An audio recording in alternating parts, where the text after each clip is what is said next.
Bind over ఇచ్చి నేరాలకు పాల్పడుతున్న వ్యక్తులను ఉపేక్షించేది లేదని చట్ట ప్రకారం తగిన చర్యలు తీసుకుంటామని మండల తహసీల్దార్ కెవి గోపాలకృష్ణ స్పష్టం చేశారు.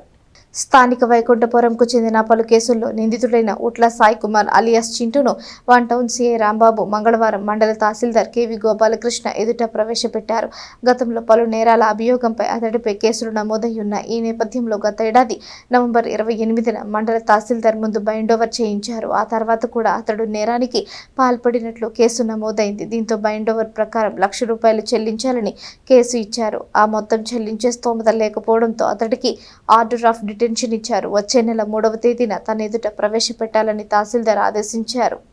ఈరోజు మన తెనాలి వన్ టౌన్ పరిధిలో మన వన్ టౌన్ ఇన్స్పెక్టర్ గారు శ్రీ రాంబాబు గారు మా ముందు ఒక కేసుని ప్రజెంట్ చేశారు. ఆ కేసు వివరాలు ఏంటంటే, ఉట్ల సాయి కుమార్ ఎలియాస్ చింటూ, తండ్రి పేరు వేణు అనే అతను వైకుంఠపురం వాస్తవ్యుడు. ఇతను గతంలో చాలా నేరాల్లో పాల్గొన్నట్టుగా సమాచారం ఉంది. మరి గతంలోనే బాడీలీ అఫెన్సెస్ కేసులు కూడా ఇన్వాల్వ్ అయి ఉన్నాయి. మరి గతంలో crime number 127/2023 under section 325, 333 and 506 అట్లాంటి కేసులు రెడ్ విత్ 34 IPCతో కేసు ఫైల్ అయి ఉంది. అట్లా కాకుండా మళ్ళీ సబ్సిక్వెంట్గా crime number 192/2024 under section 109 read with 3 subsection 5లో BNSS కొత్త చట్టం ప్రకారం కూడా SC/ST POA యాక్ట్ కూడా ఇతని మీద ఫైల్ అయి ఉంది.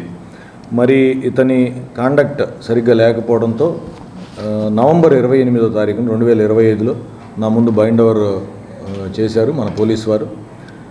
ఇది ఇలా ఉండగా మరి ఈ మధ్య రీసెంట్గా క్రైమ్ నెంబర్ 15/9/2026 మన గౌరవనీయులైన జడ్జి గారి క్వార్టర్స్లో కూడా దొంగతనంలో ఇతను పాల్గొన్నట్టుగా పోలీసు వారి విచారణలో తెలిసింది.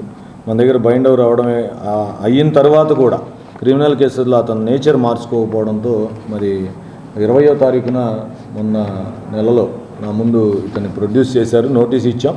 బాండ్ అమౌంట్ ఏదైతే అతను నా ముందు ఎగ్జిక్యూట్ చేశాడో ₹1,00,000, ఆ ₹1,00,000 పే చేయాలని నోటీస్ ఇచ్చాం. కానీ అతని పరిస్థితి అట్లా పేమెంట్ చేసే పొజిషన్లో లేడు.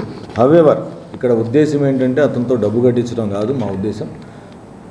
చట్ట పరిధిలో ఎటువంటి అన్యాయమైన విధంగా ఏ పరిస్థితుల్లోనూ రౌడీయిజం చేస్తామని, ప్రజల్ని భయభ్రాంతులకు గురి చేస్తామని, చట్టాన్ని చేతుల్లోకి తీసుకుంటామనే వారి పట్ల కఠినంగా వ్యవహరించడమే. దీనికైతే వేరే మార్గం ఏమీ లేదు. అందుకనే ఎట్టి పరిస్థితుల్లో ఇట్లాంటి వాళ్ళు బయట ఉండకూడదని భావించాం. 30 రోజులు డిటెన్షన్, ఆర్డర్ ఆఫ్ డిటెన్షన్ ఇచ్చాం. ఈరోజు మళ్ళీ వచ్చే నెల 3వ తారీఖు నా ముందు ప్రొడ్యూస్ చేయమని చెప్పాం.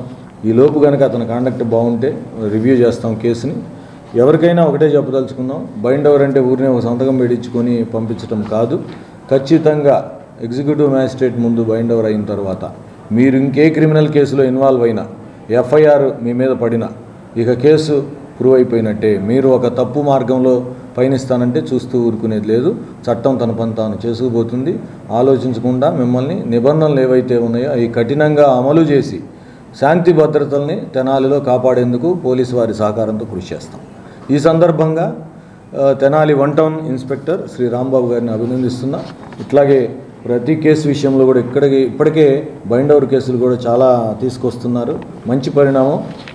ఈ భయం ఏదైతే తప్పు చేయకూడదు అనే ఒక భయం ఉండాలి వ్యవస్థలో. తప్పు జరగకుండా చూసుకునే విధంగా మరి కృషి చేస్తున్నారు.